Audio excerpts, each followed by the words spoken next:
Irmãos queridos, vamos abrir a palavra de Deus, a carta do apóstolo Paulo aos Efésios. Efésios capítulo 6.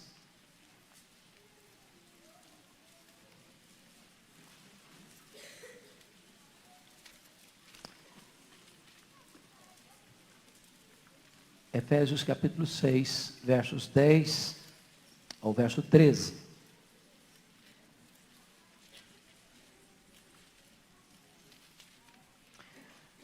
Efésios 6, 10 a 13. Quanto ao mais, sede fortalecidos no Senhor e na força do seu poder. Revesti-vos de toda a armadura de Deus, para poderdes ficar firmes contra as ciladas do diabo. Porque a nossa luta não é contra o sangue e a carne, e sim contra os principados e potestades, contra os dominadores deste mundo tenebroso, contra as forças espirituais do mal, nas regiões celestes. Portanto, tomai toda a armadura de Deus, para que possais resistir no dia mau, e depois de terdes vencido tudo, permanecer inabaláveis. Amém. É sabido por todos nós, por conhecimento teórico e prático, que a vida cristã não é uma Disneylândia, não é um parque de diversões.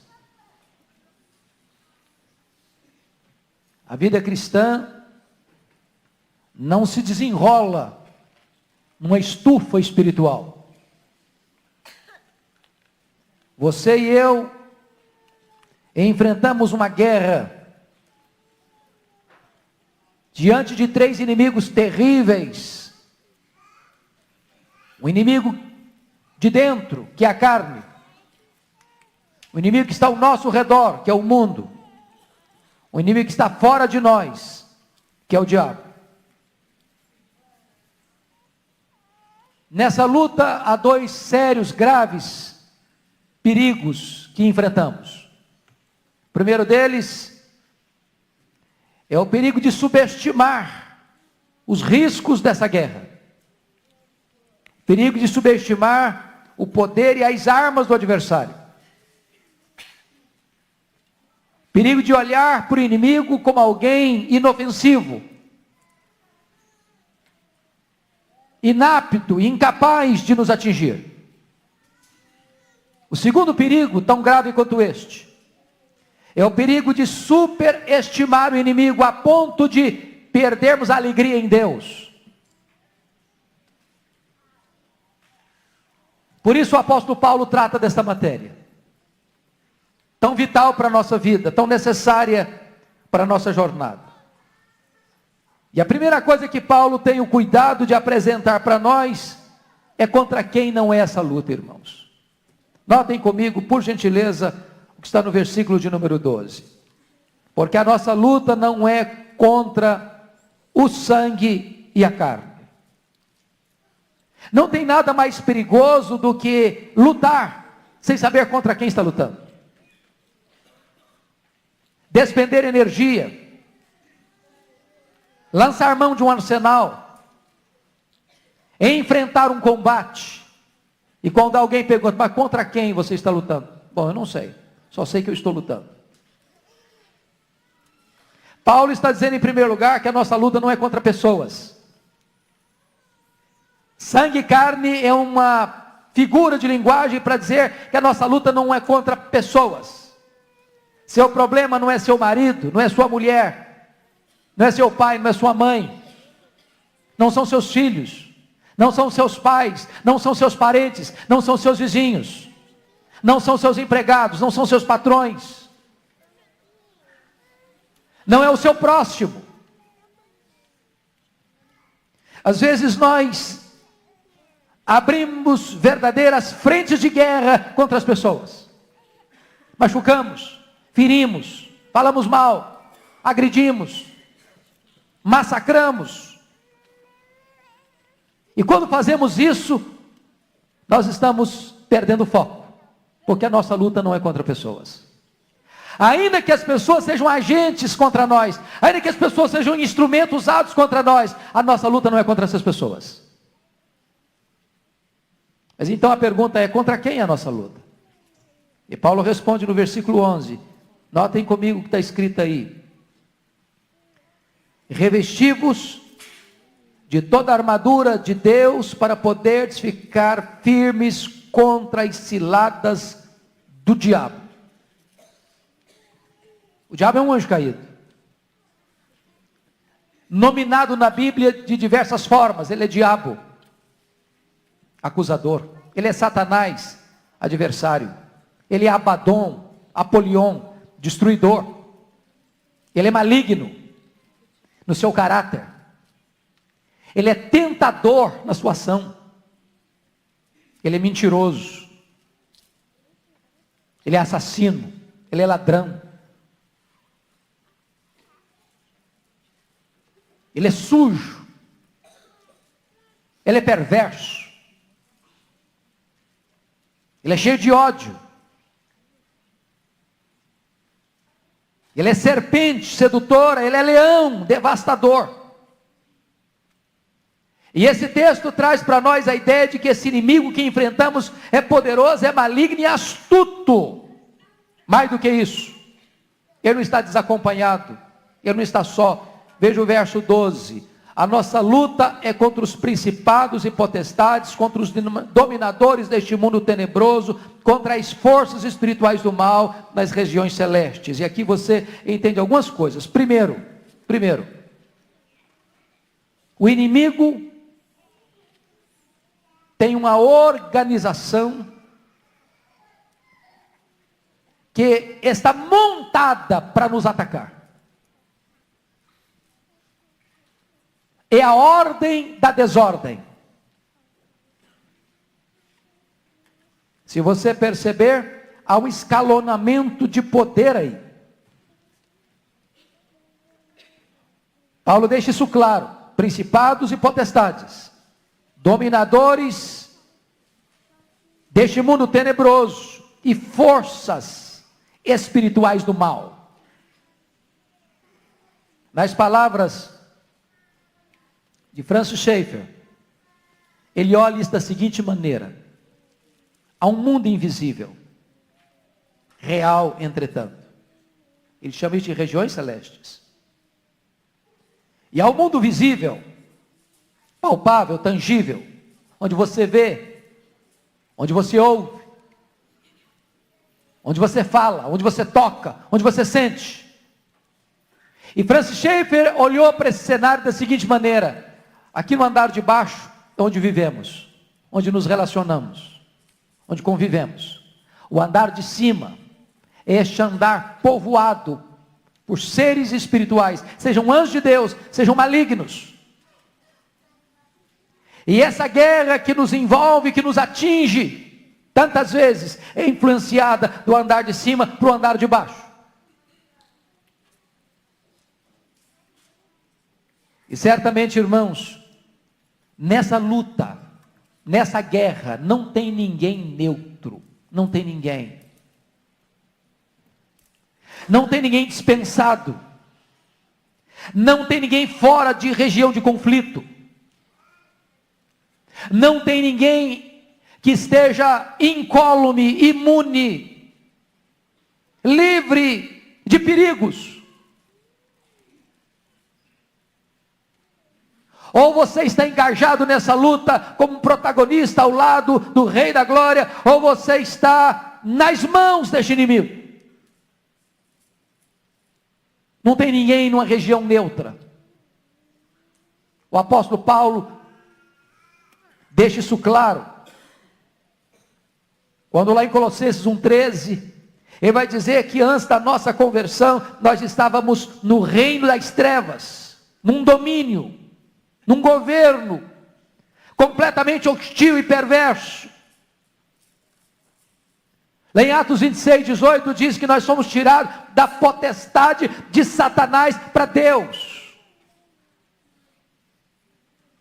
E o Senhor Jesus Cristo, lá em Lucas 11:20 a 22, ele diz que A nossa conversão foi exatamente quando o mais valente, que é o Senhor Jesus Cristo, entra na casa do valente, que é o diabo, que está armado, bem armado, e guardando em segurança todos os seus bens, as vidas que antes que estavam nas suas mãos. O Senhor Jesus não vai lá, vence o valente, arranca a armadura em que ele confiava e tira das suas mãos os despojos. Mas agora notem isso. Percebam esse ponto. No verso 11, o apóstolo Paulo se dirige à igreja, a você, a mim, a nós, dizendo: revesti-vos de toda a armadura de Deus, para poderdes ficar firmes contra as ciladas do diabo. Eu não estou falando quem já é dele, quem já está nas mãos dele, na casa dele, na potestade dele, no reino dele. Ele está falando de gente que foi tirada de lá, arrancada de lá, que agora precisa se precaver, se prevenir contra as ciladas do diabo. E o que são ciladas? A palavra grega é metodeia, métodos, estratagemas. Quais são essas estratagemas? Pensa comigo numa guerra. Pensa comigo numa guerra. Pensa comigo em você ser um comandante. E tem diante de você um exército que você precisa comandar. Eu pergunto, estrategicamente, contra quem você escalaria seus soldados, seus agentes mais preparados? Contra um inimigo fraco ou contra um inimigo resistente e forte? Onde vocês acham que Satanás, que o demônio, que o diabo, põe seus demônios mais perigosos? Numa boate? Num campo de futebol? Num bar da esquina? Ou para atingir a igreja?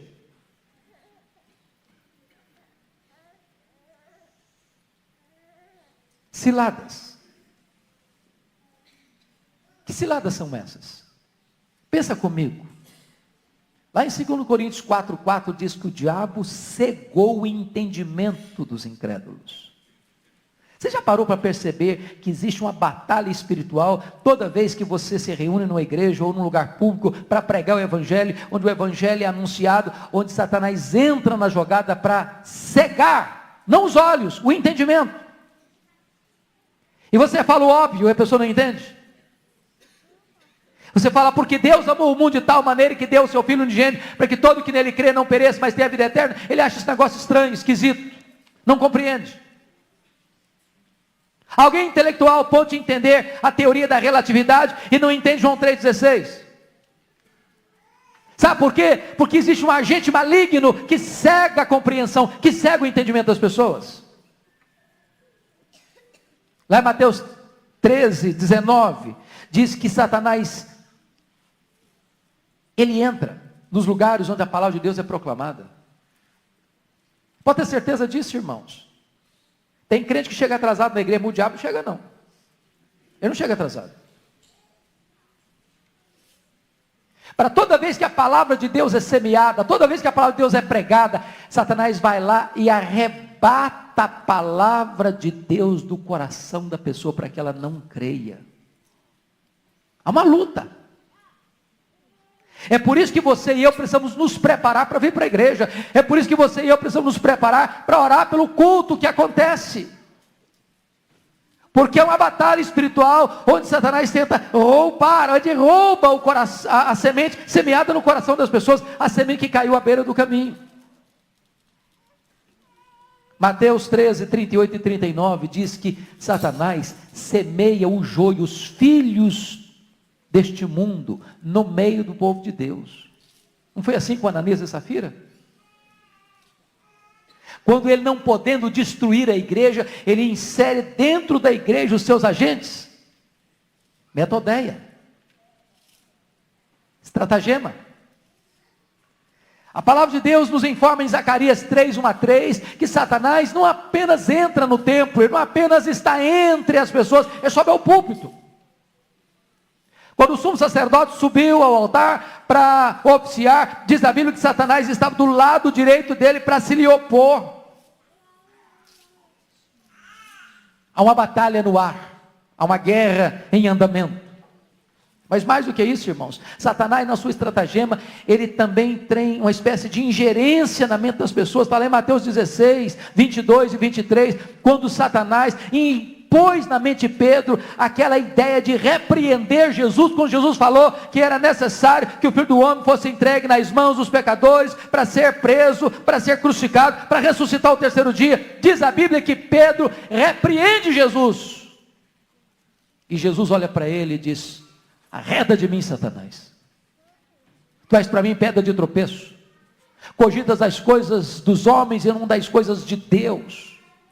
Certamente Jesus não está dizendo que Pedro é Satanás, Jesus não está dizendo que Pedro está possesso de Satanás, Jesus está dizendo que o que Pedro falou foi por indução de Satanás. Mas notem mais, nessa estratagema dele, ele pode usar a mágoa como porta de entrada para fazer uma devastação na vida. Paulo diz assim: irai-vos e não pequeis, não se deixe pôr o sol sobre a vossa ira, nem deis lugar ao diabo. Tem muita gente que nutre mágoa no coração, que não libera perdão, que é incapaz de perdoar alguém que lhe fez mal. E a Bíblia diz que essa mágoa, que essa amargura, que esse ranço, que esse ressentimento é uma porta de entrada para o maligno entrar.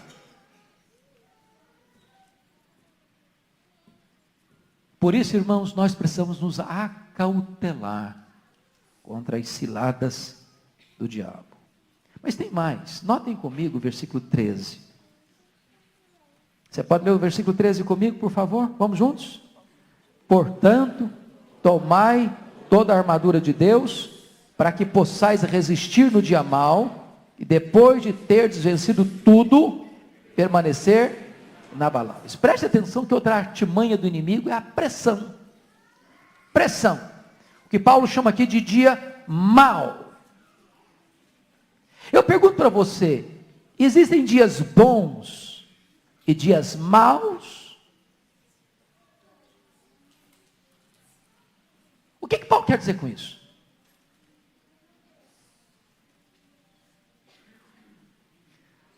Preste bem atenção. Se você parar para pensar em guerra, e nós estamos falando num texto de guerra, e você já assistiu filmes de guerra, e você já leu livros sobre guerra, você nota isso. Nem sempre é a estratégia de um exército avançar, avançar, avançar. Nem sempre é a estratégia atacar, atacar, atacar.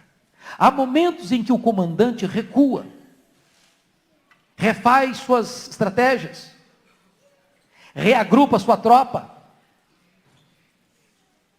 afina suas armas, dando até a impressão ao adversário que é um tempo de bonança, que a paz se estabeleceu, que a guerra acabou, que o perigo não existe mais.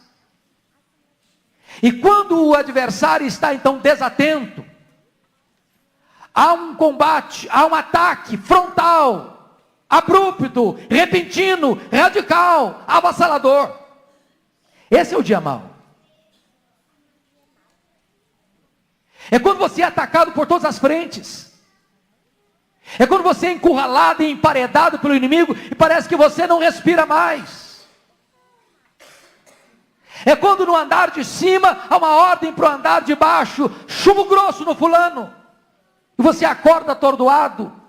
E as circunstâncias são adversas, e os sentimentos são avassaladores, e você se vê encurralado por situações que você nunca imaginou enfrentar na vida. É o dia da pressão. Quando a Bíblia diz lá em 1 de Pedro, capítulo 5, versículo 8, sobre o rugido do leão, eu não sei se você já assistiu esses canais dos animais ferozes e tal. O leão ruge, não quando está atacando a presa. Ele ruge para espantar a presa e tirá-la da toca. Ele ruge para fragilizá-la. Ele ruge para amedrontá-la. E quando ela se sente então frágil, e só ele vai lá e abocanha. Essa é a pressão. A pressão. Mas há uma outra coisa.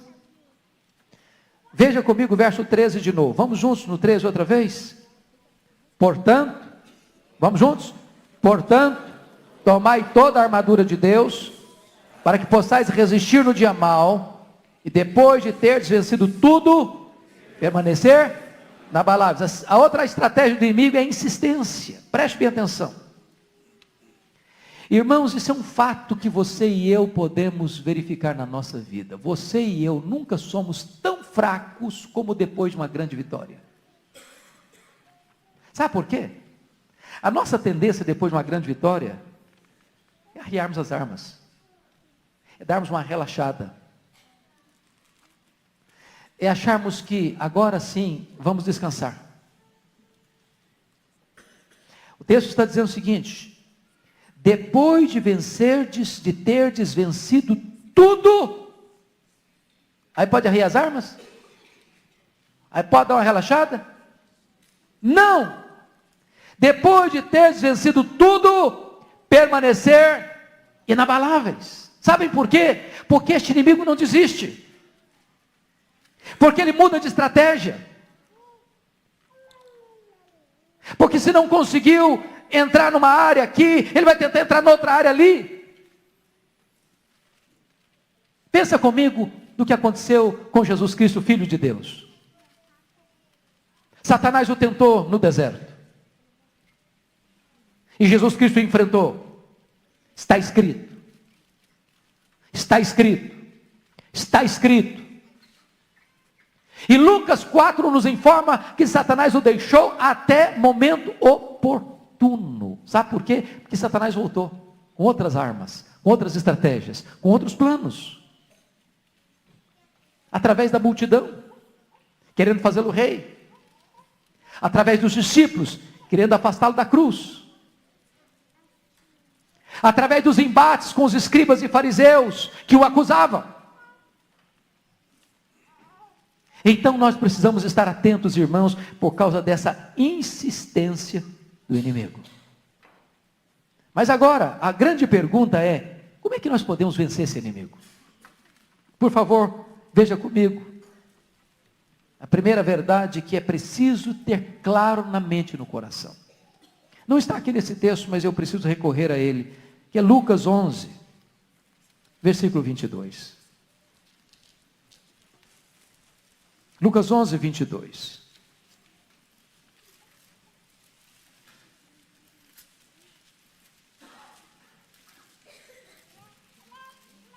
Você pode ler com voz bem firme, bem clara, bem nítida, comigo esse texto? Vamos juntos?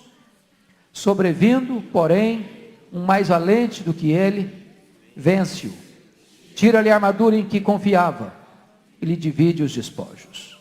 Sabe o que aconteceu? Jesus Cristo é o mais valente. Jesus Cristo foi lá na casa do valente, que é o diabo, o venceu. Mais do que isso, tirou-lhe a armadura em que confiava e lhe dividiu os despojos. Você e eu saímos da mão do maligno. Estamos nas mãos do Rei da Glória. Não estamos debaixo da potestade de Satanás. Estamos dentro do reino de Deus, do domínio de Deus. Mas notem uma coisa. Satanás já não tem mais armadura. A palavra grega é panóplia. Mas agora Paulo diz aqui em Efésios 6 que você e eu podemos nos revestir de toda a armadura de Deus. Você tem armadura, seu inimigo não tem. Ele está desprovido de armadura. Seu inimigo já foi vencido. E foi vencido por Jesus de Nazaré. Jesus veio para destruir as obras do diabo. E a Bíblia diz, lá em Colossenses, eu quero que você leia esse texto comigo, Colossenses 2, versículo 15, por favor. 2,15.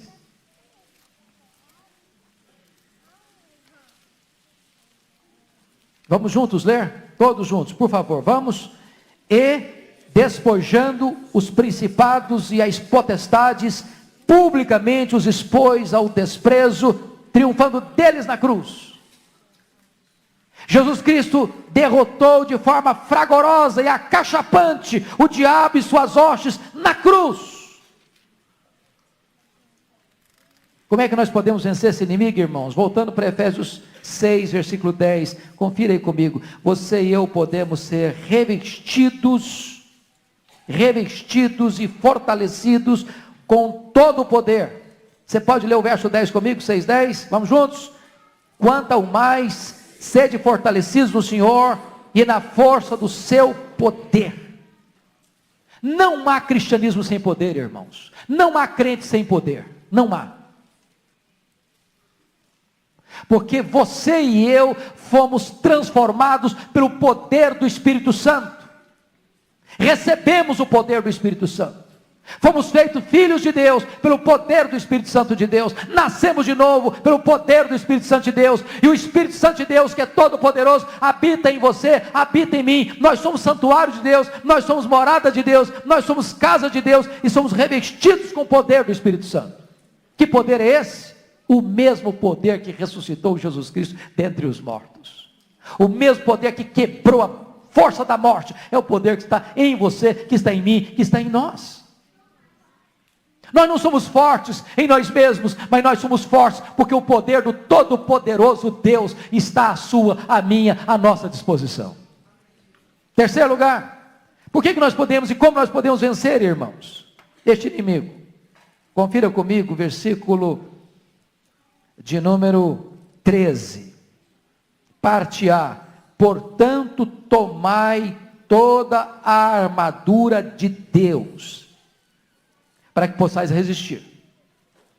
Em outras palavras, você e eu não temos armas, nem defensivas, nem ofensivas, em nós mesmos, para enfrentar esse inimigo.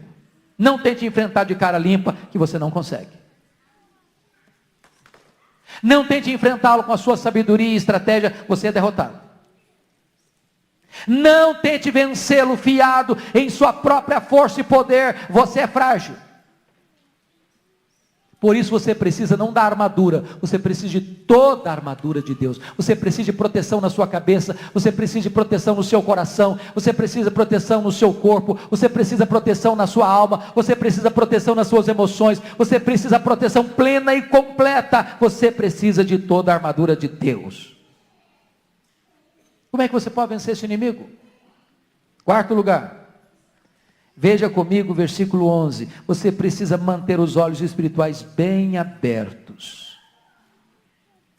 Você pode ler comigo o verso 11 de novo? Vamos juntos? Revesti-vos de toda a armadura de Deus, para poderdes ficar firmes contra as ciladas do diabo. Cilada é uma armadilha invisível. E para você ficar firme contra as ciladas, significa que você precisa olhar aonde você pisa. Você está atento, apercebido, precisa cuidado, precisa vigilância, precisa atenção, precisa percepção espiritual, precisa discernimento. Se você dormir, o inimigo prevalece. Se você brincar, o inimigo prevalece. Se você tentar achar que você é esperto como Sansão, você cai. Vigilância. Mas finalmente, queridos, nós podemos vencer, perseverando firmes, tanto na hora do ataque, como na hora da trégua. Você pode ler o verso 13 de novo comigo? Vamos juntos? Portanto, tomai toda a armadura de Deus, para que possais resistir no dia mau, e depois de terdes vencido tudo, permanecer inabaláveis. Se eu perguntar para cada um aqui, como é que está o seu dia hoje? Você pode dizer, pastor, hoje para mim é o dia mau. Hoje eu estou no miolo da tempestade. Hoje eu estou sentindo o bafo do inimigo. Hoje eu estou vendo a carranca do diabo. Hoje o inferno está vomitando contra mim, toda a sua fúria. Você pode, não pastor, eu estou vendo um momento tão tranquilo. Estou vendo que é tempo de bonança. Está tudo bem lá em casa, com saúde, prosperidade, harmonia. Estou vivendo um jardim grinaldado de flores. Meu cenário é um cenário róseo. Bonito. É um tempo de trégua. Mas cuidado. Cuidado, você vence quando você fica firme, tanto no miolo da tempestade, quanto no tempo de bonança. Você vence quando você percebe que até a trégua é estratégia de guerra. Você vence quando na hora do aperto, você entende que o inimigo já está derrotado, que você tem armadura, que você tem poder, que com os seus olhos fitos em Jesus, você triunfa diante dessa batalha. Eu quero orar com você. Eu quero orar por você. Quero colocar a sua vida diante de Deus. E você e eu hoje estamos precisando, tanto quanto, cada um de nós estamos precisando do revestimento do poder de Deus. Sermos tomados por inteiro pela armadura de Deus. Se você sente necessidade de poder, se você precisa da armadura, se você quer ter os olhos abertos, se você quer vencer nessa batalha, eu quero orar por você.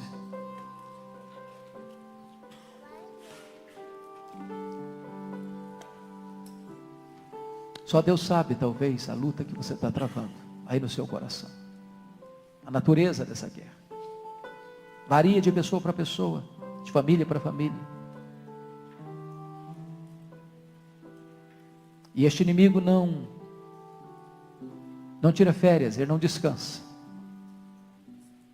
24 horas no ar, buscando formas e meios de nos atingir, de atingir a igreja. Mas louvado seja Deus, maior é aquilo que está em nós. Louvado seja Deus.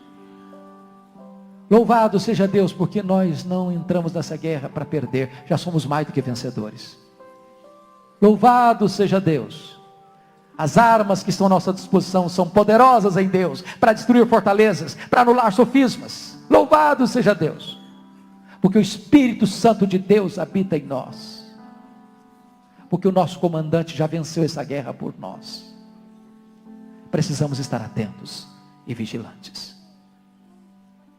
Se você quer que eu ore em seu favor, fique em pé onde você está.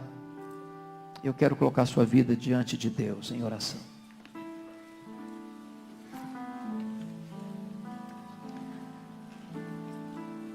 Ó Deus, glória ao teu nome, porque tu nos tiraste da potestade de Satanás, tu nos arrancaste da casa do valente, tu nos transportaste do reino das trevas para o reino da luz. Tu mudaste a nossa sorte, éramos escravos, agora somos livres. Vivíamos com medo, agora temos fé. Agora temos vitória. Agora estamos nas mãos de Jesus. E das mãos de Jesus ninguém pode nos arrebatar. Glória ao teu nome. Porque não precisamos ter medo do inimigo. Precisamos temer a ti e resistir ao adversário para ele fugir de nós. Glória ao teu nome, porque o teu poder está à nossa disposição.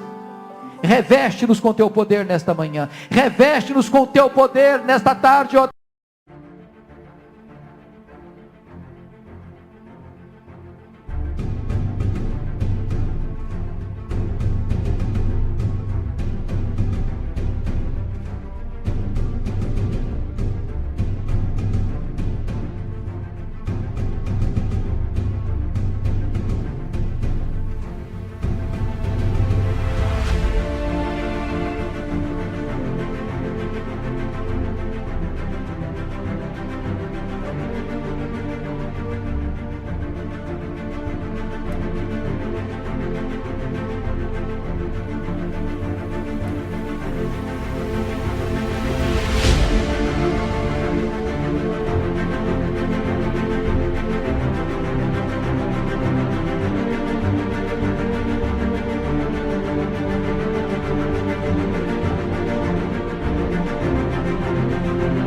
Deus, reveste a tua igreja de poder, dá vitória à tua igreja, nas lutas, nas provas, nas tentações, em nome de Jesus, dá vitória à tua igreja, santifica a tua igreja, renova o ânimo da tua igreja, refaz as forças da tua igreja, revigora a tua igreja, reaviva a tua obra, Senhor. É a nossa oração, em nome de Jesus. Aleluia. Amém. Assentem-se, por favor.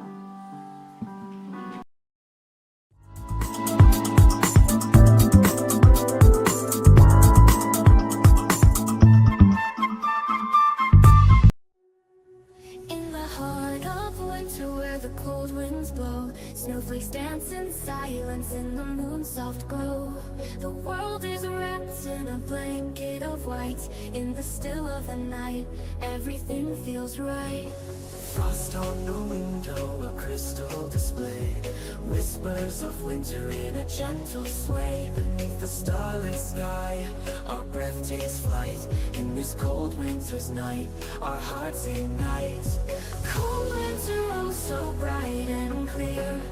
Holding you close, feeling you near. In the chill of the night, our love is warm. Through the frost and snow, we weather the storm.